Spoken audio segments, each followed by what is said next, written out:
Joseph told his dream to his brothers. He said, I had a dream. You, my brothers, my father, my mother, all of you were bowing down to me. The first one was that corns were bowing down to him. 11 of them were bowing down to his own corn. And later the second one was that you, my father, my mother, my brothers, all of you were bowing down to me. And because of that dream, he was hated. Hallelujah.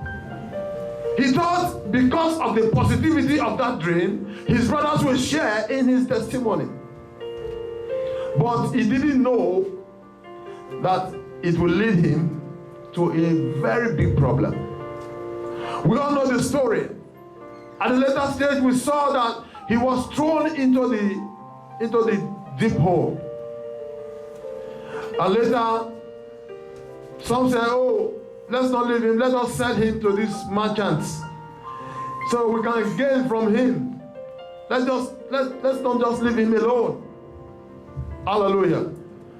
And David was sold to the merchant. And later, David found himself in the house of the potter. Hallelujah.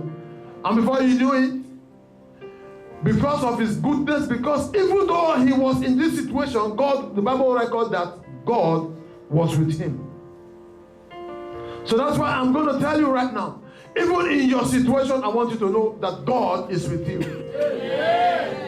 He will never leave you nor forsake you. He is a faithful God. I have tested him in every angle. He has never failed me. He is a faithful God. Whether you believe it or not, he is a faithful God. At that time where everybody is saying it's over, God is saying, I have just started. Hallelujah.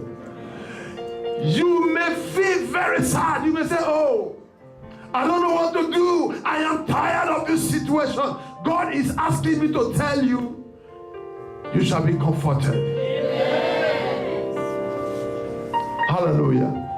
As long as you remain the Christian that you are, as long as you obey his voice, as long as you hear his word, you obey them, you shall be comforted. God is not like man that he can lie. Men will always fail you. Men can promise you, hey, come and work for me, and they will not pay you salary. Bible says God is a rewarder of them that diligently seek him. Hallelujah. David, Joseph, I don't know why I'm always calling David, because he's a great man, dude. Hallelujah. Joseph had faith. Even though he was in that situation, he never committed sin. Potter's wife said, the Bible says, saw that he was well built. Handsome man that becomes beautiful. Because they say when you are too handsome, you become beautiful. Hallelujah. And she was attracted. Look at Joseph. You know, a wife of a big man. Many of us, we jump into it. Many of us will even look for a way to get in. But he never gave the woman eye. Now the woman started enticing him. And he said, no, this man so loved me and he gave me command over his household. Why will I disappoint him? Hallelujah. Praise the Lord, somebody. How many of us will tell sin today? Oh, God so loved me. He came to die for my sake that I might be living today. Why should I sin? How many of us? Sin will come, we jump in, we jump out. We jump in, we jump out. But look at Joseph. Irrespective of the situation he was denied the opportunity of living with his parents. He was denied the opportunity of living with his brothers. But he was faithful. Hallelujah. Your faithfulness will bring you comfort. Your faithfulness will bring you comfort. Hallelujah. Potiphar's wife said, come come and sleep with me. And David said, no. Joseph said, no, I cannot sleep with you. I cannot do that. Now, because of what he did, instead of him getting positive results, he also ended up in prison. The woman went and connived and lied against him. I said, while you are away, my Lord, the man you brought into this house. Just like Adam said in those days, you see, when people sin, they will always push the blame. Say, the woman you gave me, the same way. Say, the man you brought into this house almost raped me. And when I grabbed his clothes, he fled. Hallelujah. Praise the Lord. And that man was so angry that, thank God, he didn't kill him. You know, Bible says the Lord orders the steps of a good man. Hallelujah. Somebody else will shoot him or ask his security to go and finish it. But because he was ordering his steps, they did nothing of such to him. Brothers and sisters, no matter what you are facing, no matter what is before you, as long as you are faithful, the Lord will order your steps. Amen. I don't want to know the number of people that are against you. Millions may be against you, but when the Lord is with you, those millions shall fall beside you. Amen. Oh, I thought I would hear a greater amen. Amen. Millions of people may be against you, but if the Lord is with you, those millions will not even be like one. They will not even be up to one. Hallelujah. Because the Lord will always order your steps. That is why I'm not always afraid. As long as I live in Christ, I can never be afraid of anything. I can never be afraid of any man or any woman. No matter where you're going to take your power from, I can never be afraid of you. Hallelujah. Because the Most High is my God. The Most High is my power. Amen. And I know it's the same with you. For those of you who live in Christ, praise the Lord. Hallelujah. Praise the mighty Jesus. Hallelujah. Joseph said no, and he was thrown into prison. Even when he was thrown into prison, he never said, oh God, where are you? Like many of us will ask today, God, where are you? Are you still there? Are you still there? You are not there. You don't see my problem. You don't know what I'm passing through. No, he is there. He knows what you are passing through. But some of these tests will come to strengthen us, to make us solid in Christ. Hallelujah. You all know how Jesus passed through the same. If Jesus could pass through such, who are you not to pass through it? Do not allow that situation to take you away from the way of the Lord. Because if you go out of the way, it will not bring the solution. But rather, it will get worse. And in such situation, when you die, it's hellfire. Why don't you hold on to God? Even if you are going to die in that situation, hold on to God, because after death, there is judgment. Hallelujah. Praise the Lord.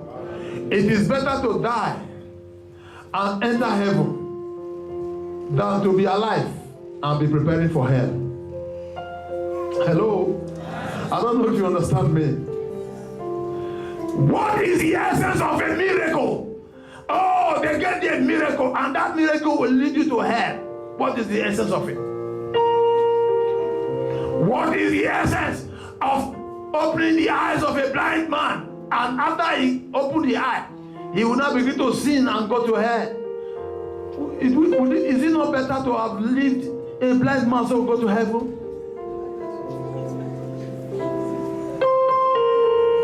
It's better. Anything that will not take me to heaven is not good for me. And I know it's not good for you. Come on, brothers, I say it's not good for you. Sisters, I say it's not good for you. Do not allow anyone to deceive you. Today we have a lot of deceivers. many deceivers. What's the other one that day? He said, I want to fly. I want to fly to heaven.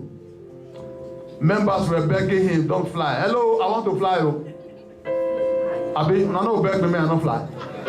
Me too, I want to fly, go heaven. Shut up! You are a liar! And he was warning, he was threatening people there.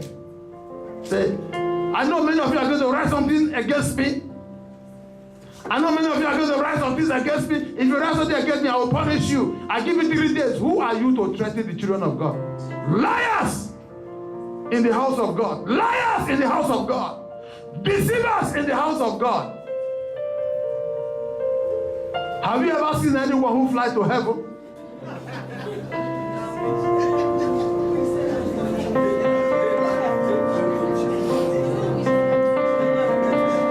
And because you know those who know the truth will write things against him, he started threatening and said, if you write against me 3 days. I wrote, and I see many people were sharing, but nobody commented. Only evangelist, when he shared for me, when he comments, say hypocrisy in the house. I say yes. Not even to be. Many people would have written so many things. Nobody, they were afraid. They don't want to die now. You give them 3 days, all of them they fear to write. If the Pastor Debo they write against now, millions of people will don't comment. Hallelujah. Praise the Lord, somebody. Brothers and sisters, the truth can never be killed.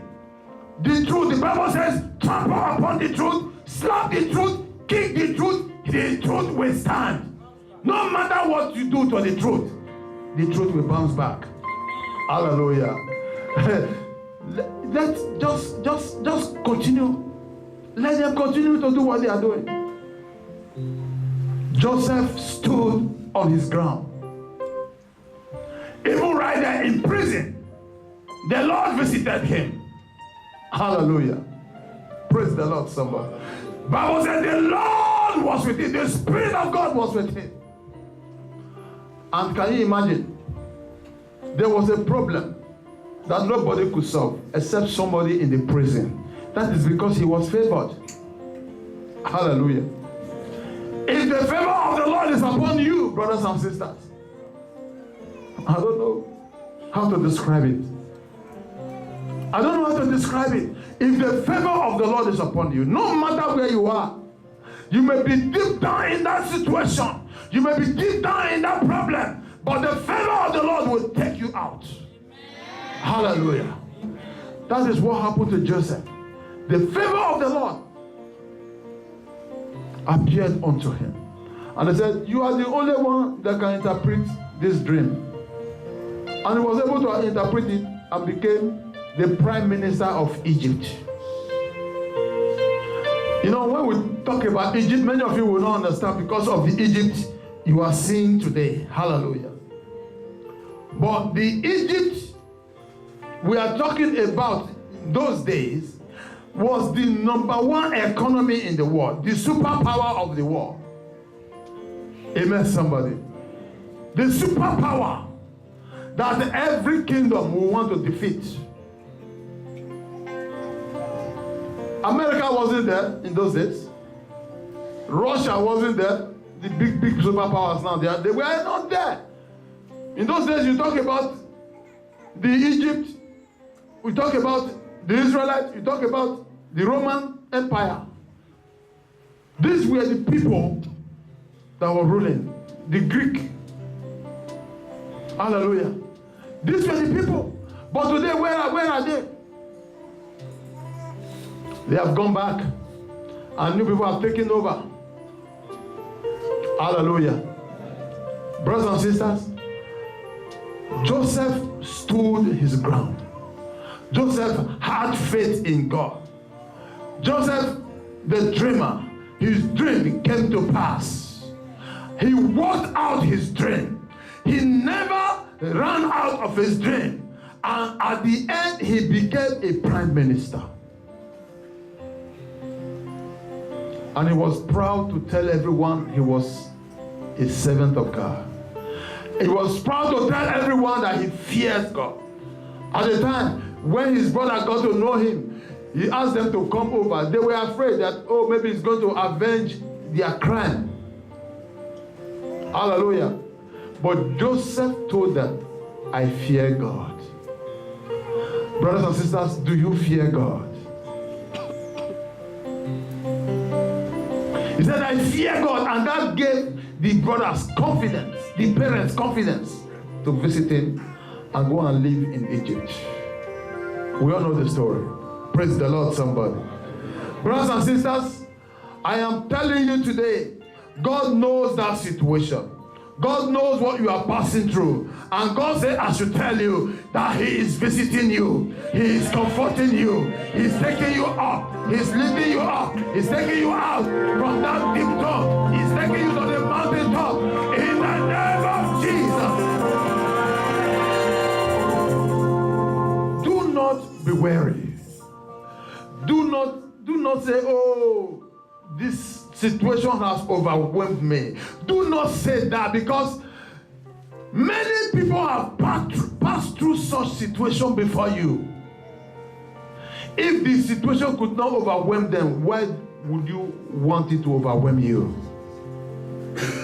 Hallelujah, somebody. Tell yourself, if the situation could not kill so and so, if the situation could not destroy so and so, why should such situation kill me or destroy me?